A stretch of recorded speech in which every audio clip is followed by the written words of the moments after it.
Hello, you awesome friends. This is your pal, Edward Deere speaking, and I'm actually interviewing one of my wonderful friends who I've never met in the real world. And I was actually following this guy as an influencer way before I became one.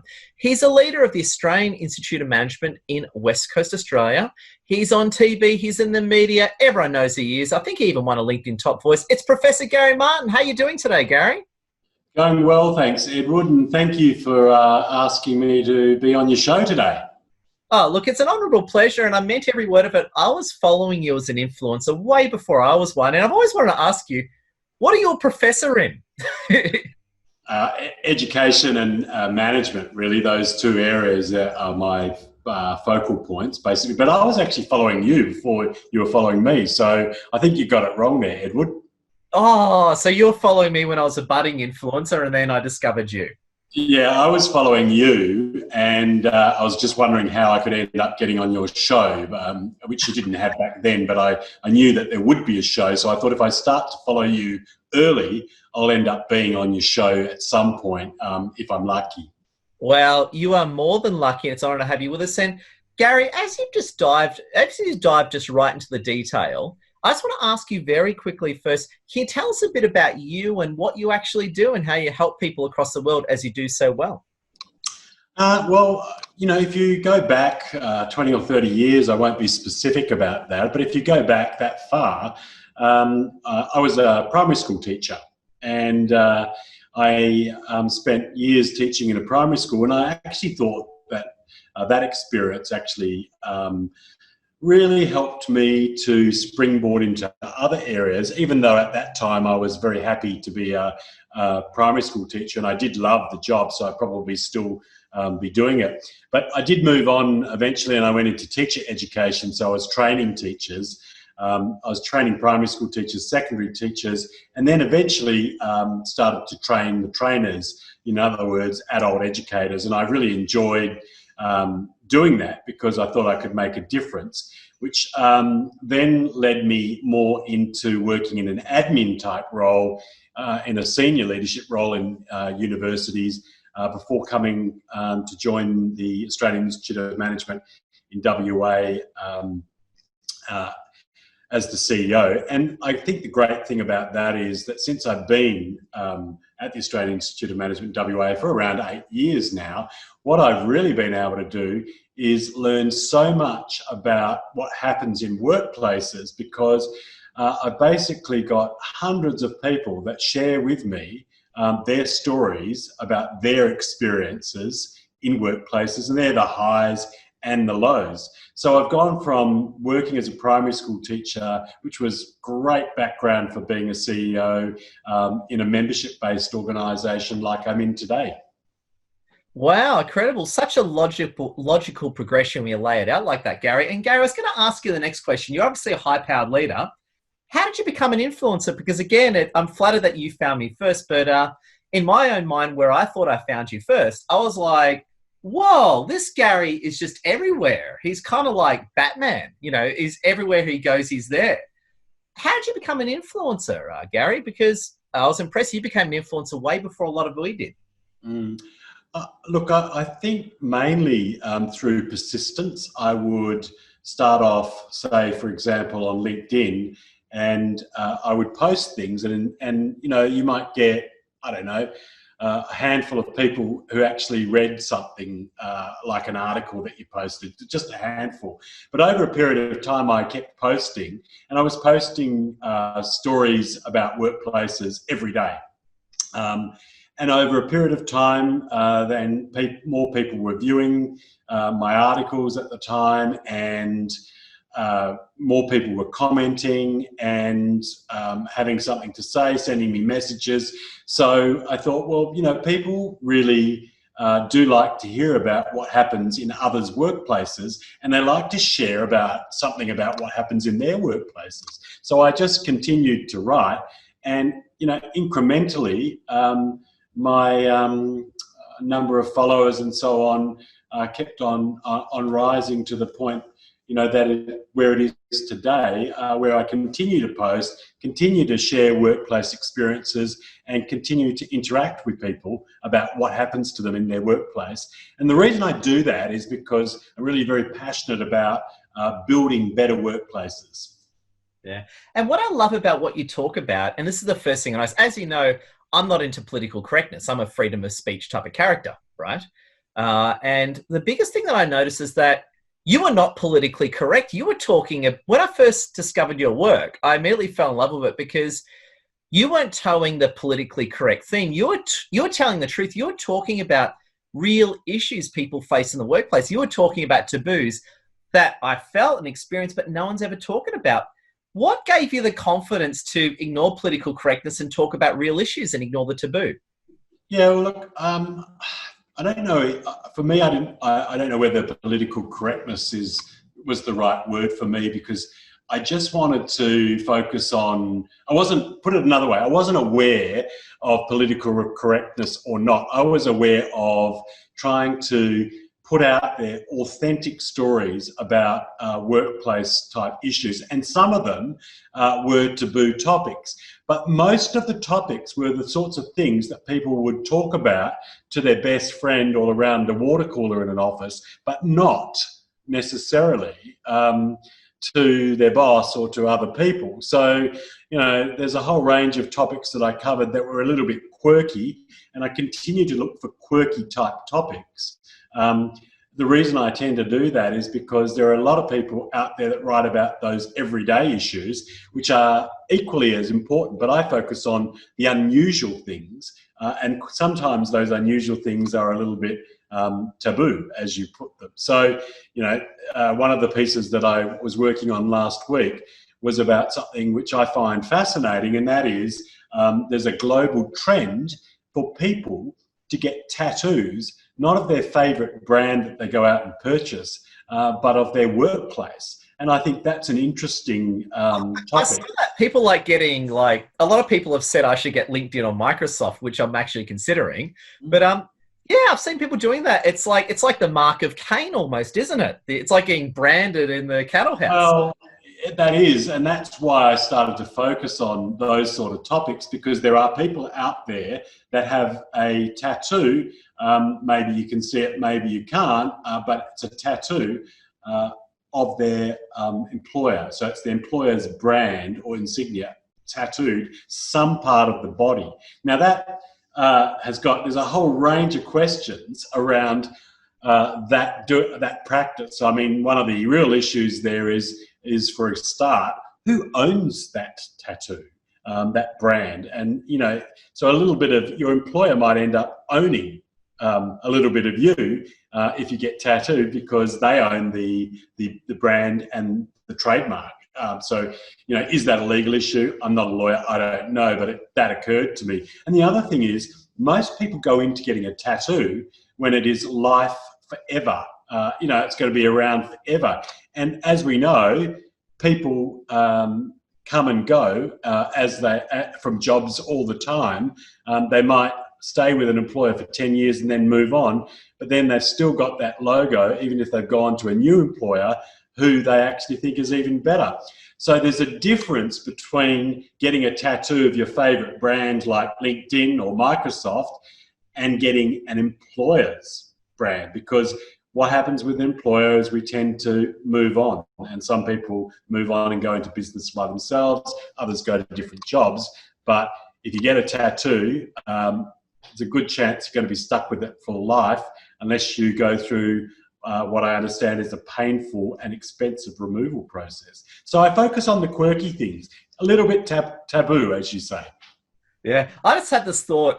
I'm showing my age here, but imagine on your arm you had word star, then word perfect, then you had then you had off, then you had word 365. Yes. As a new version comes out, you can just whack a new tattoo on. Well, you could do that. You'd be setting a trend there. But I think if Word arm and the Excel arm, so spreadsheets on this arm, word processors on this arm, and you can put email servers, email clients here or something. Don't do it, Edward. I recommend don't do it. But I think it is interesting. Sorry, because it's like if you can imagine getting a tattoo on your wrist or your hand because you were dedicated to a particular employer, and then you lost your job in the middle of a pandemic and went to work at another, or went to apply for another job who was a competitor of your previous employer, and you end up rocking up to a job interview with a tattoo that's visible that shows that of a competitor.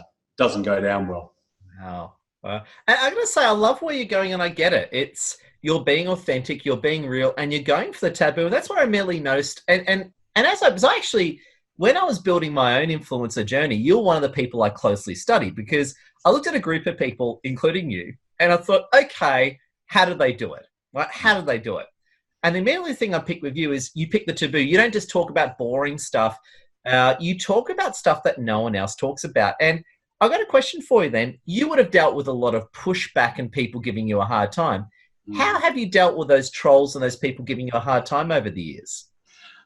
It's a really interesting question, because I think what happens, I'm just thinking of particular incidents, but I think what happens is that sometimes what I do is I actually put out a statement about someone else's research, and then it's sharing others' research and then making a comment on that. But sometimes what people do is they think that you came up with the research and you did the research, and then they attack you for the findings. And what I tend to do is actually, as I say, write commentary around what someone else found in some cases, but sometimes you end up being attacked for your comment on someone else's research. And so, that's a little bit disappointing when people don't read through that sort of stuff. But you know what?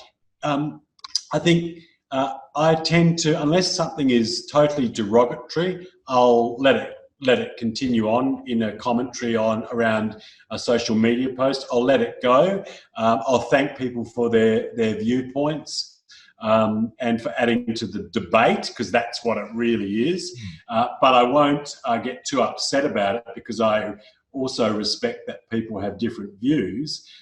So, there's that type of management, but the derogatory stuff just can't stay. And those sort of people who go online in frustration, mostly with their own selves and their own performance and their own lives, if they are demeaning, degrading, or then I won't put up with it. I'll just end up removing them from any post. And I think people have just got to be very cutthroat about that. All well and good to have debates going on, and I love that, but not when it's derogatory either against whoever's posting it or someone else. And there's a fine line there sometimes, because people do have quite alternative views. Yeah. Now, it's funny you say that. And just for the sake of everyone watching across the world, off camera, Gary and I are friends, and we've had many chats on the phone together, and we've both seen each other absolutely get trolled. You've seen me get trolled back into the Stone Age, and I've seen you get trolled maybe back into the Iron Age or the Bronze Age. And it's funny that, as you know, I'm quite politically active, and I've been doing a lot of posts about how much I love our glorious Australian Prime Minister, Scott Morrison. And what's been interesting about that one is the amount of trolling I've gotten. It's actually more from people I know. That's the interesting part. So it's interesting. And I'll give you this point, and it's fascinating where you're going. So as everyone knows, I'm a huge fan of Scott Morrison, and I post every day about how cool he is, but also I study an aspect of him from a business point of view. Anyway, I've had a lot of people, more people like me than hate, but I've had a lot of people troll me. But interestingly, Gary, some of the biggest trolls have been people I know, and they've said some, more on Facebook, not so much LinkedIn, but they've said some absolute vulgar stuff that I've just had to delete. Like, I'm not going to repeat it on here, but they've said absolute vulgar stuff about me and other people. And it's sort of like, wow, I know you. This person's been to my events before, And it's kind of funny. You sort of see this other side of people on social media that you don't see. Look, I understand that. I've seen that happen, a lot of times right across social media platforms. But I think people they've got to have a healthy respect for a debate. But as I said, there's no room for degrading, demeaning, derogatory type comments. at all, and we shouldn't have those sorts of things on social media. So I think, even if it's a debate, as a poster, you have to be fairly resilient to people, particularly when they come up with views that you don't necessarily subscribe to. But that doesn't give them the right to be demeaning or derogatory, as I said. And I think we all have to be aware that we can state our opinions very diplomatically without harming or hurting anyone else. Yeah. Now, I got to say, so well said, Gary. And Gary, I want to move on. I want to ask you now, as you know, we've all, for the sake of the viewers across the world who are very attractive, we've had Corona. Australia's been one of the luckier countries in Corona, beyond the shadow of a doubt. Gary, what did you learn during Corona? What did it teach you about the world and moving forward? Oh, well, look, there's some obvious ones now, and I think for me as an employer, I really have learnt that people can work at home very productively. That's not all people, but most people can, and I've seen that. Whereas I might have been a bit sceptical about having people at home and whether it would work or not. I think it does work to a large extent, and I think that people have flexibility, that are prepared to take a flexible approach. It works really well for them. I think that there's still a place for the office, and I think what we're really going to see is people will go back to the office and have an office space. They might end up doing a day or two a week at home if they're full-time. So I think the stigma associated with working from home for many people will disappear, because people know that we are capable of working at home and working well. That stigma used to be something that was always a problem. That stigma is something like, you say that on Friday you're going to work at home and your boss automatically thinks you're going to just take a long weekend to slack off. Now that's all changed now. So I've actually learned to give myself permission to work at home a lot more as well. And that's when I can catch up on writing and doing those sorts of things that need my 100%, if you like, concentration. So what I've learned is that personally, I can work at home and I can do it well. I can be very productive, and I know that many in the workplace can also do that. But I've also learned some horror stories as well, or learned of some horror stories. Gary, tell us the horror stories. We will do the bad. Tell us the horror stories, PG. I've heard from a lot of people, I've written a little bit about it, that some people just weren't prepared for having people working at home. Now I'm talking about some of the leaders and managers, or bosses, as some people would say. And so what they've done is they've really put a higher level of surveillance, if you like, on people who are working at home. There have been cases where bosses have insisted that a webcam runs all day when a staff member's been working from home. It's that type of high level surveillance, lack of trust, that many bosses have really had trouble with trying to manage from a distance. And so they've used some tactics that probably breaks down trust and has damaged relationships. There are others out there that have managed to be able to go with the flow and be flexible. So I've learned a lot about working from home, as others have, and I've also learned a lot about Zoom conferences and other video conferencing platforms that enables you to continue on and can actually save you a lot of time. Yeah. And I like what you said before about the whole working from home. Is it doesn't necessarily mean that you're going to work from home all the time. It might be a hybrid now. You're going to work from home a little bit more and increase productivity. It's funny, actually, Zoom. I still go to, for everyone, I live in Sydney, in Australia.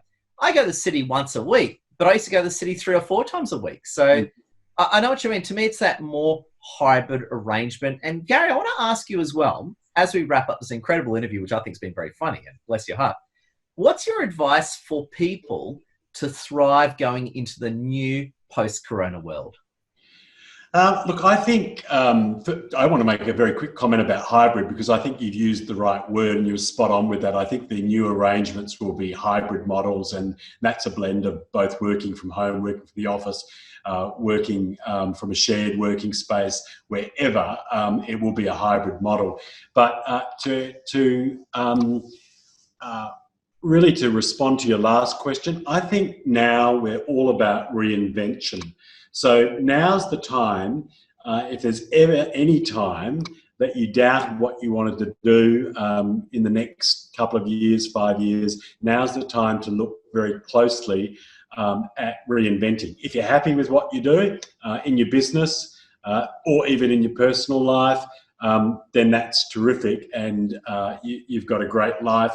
If you've got doubts about where you want to head, now is the time to reinvent, because I think people are open to change right now, and change is so much easier post-COVID-19 than it is from earlier on in the year. People are so much more open to change and embracing new ways of working, new ideas. So now's the time to reinvent. Oh, well said, well said. And I'll ask the difficult question. What if you're afraid? What if you're chicken? And I say that with respect. What if you've been a very stable character your whole life and you're not used to change? What are some of your tips to overcome it and dive into the unknown? Yeah, look, I've thought a lot about that. And, there are people that don't have jobs at the moment, and that's very, very sad. And the biggest challenge for them is how do they go about perhaps reinventing if they want to make a career change. And one of the things that I've thought about a lot is just getting together. And this is where the power of networks is very important. Getting together a group of people who you know, you trust, and actually talking it through your plans with them, and also getting their ideas on where they see you. And somehow between knowing what you want and what other people think of where you might succeed, you'll come up with a plan that's going to be workable for you. But I think if you go it alone, it's a very lonely way of reinventing. I think a much more supportive way is actually getting people together, getting networks together to actually be your advisors. Having 20 people, 10 people, 5 people giving you advice about your future and you throwing in your own views really will help you to come out on top. And that's why these networks, whether it's via social media, whether it's actually meeting people in person, are so very important. If we don't have networks, things are much harder to do. Well, as I've seen you say before, your network is your net worth. That's right. I mean, that's true. And I think social media platforms in particular expand our potential for networks hugely. The number of people that I've met locally simply through being on a social media platform, I've met them online, but then subsequently they've had a coffee, we've talked, we've done some work together, is huge. So you cannot underestimate the power of those networks in helping you to move forward. Gary, extremely well said. And just before you go, I just want to ask you another question. I'm going to do a bit of market research now. When you first discovered me, what attracted you to me online? What were the aspects that you found compelling? Easy. Confidence and difference. 2 things. Someone who would get up and offer a view on something and was confident about it, and that wasn't necessarily a mainstream type of view.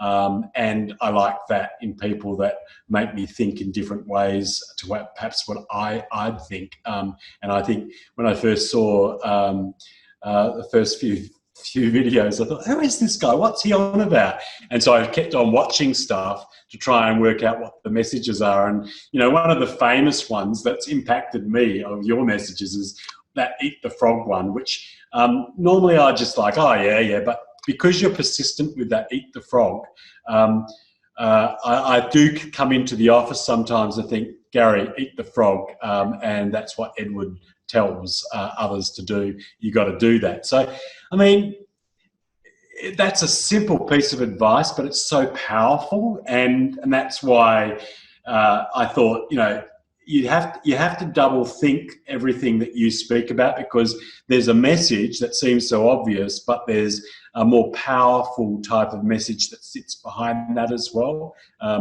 You know, up front, eating the frog, you get the things that you don't like doing out of the way. Seems the obvious thing, you can tick it, you've done it, but it then frees you up to do so much more, and so your productivity will soar during a day if you haven't sort of got these weights on your shoulders because you've got to go and do this and you've got to go and do that. So, it's that confidence and power that you can deliver via social media with a view that might be a little bit different to what others are offering. That's how I think you succeed on social media, and that's why I believe you have. Wow. Well, thank you, Gary, for that perspective. It's fascinating hearing it from you. And I've got to say, as a recap too, what attracted me to you is, similar traits, but I loved your quest for the taboo. There was nowhere that Professor Gary wouldn't go. Well, maybe. Yes. We'll Yeah. see. No, it's a pleasure. But Gary, I just want to say, I know you're a busy man. Big thank you. And just for the sake of the audience as well, friends, you've seen it from Professor Gary Martin. Great guy. Please connect with him on LinkedIn. Show him maximum love. And Gary, I just want to give you the final word. What's your big closing thoughts to our wonderful friends around the world? Last word to you. I'm going to use the word that I've already used because I think it's very important. That is reinvent now. I don't like using reset, but I use reinvent now because it's so much easier to reinvent right now than it will be, say, in 12 months' time.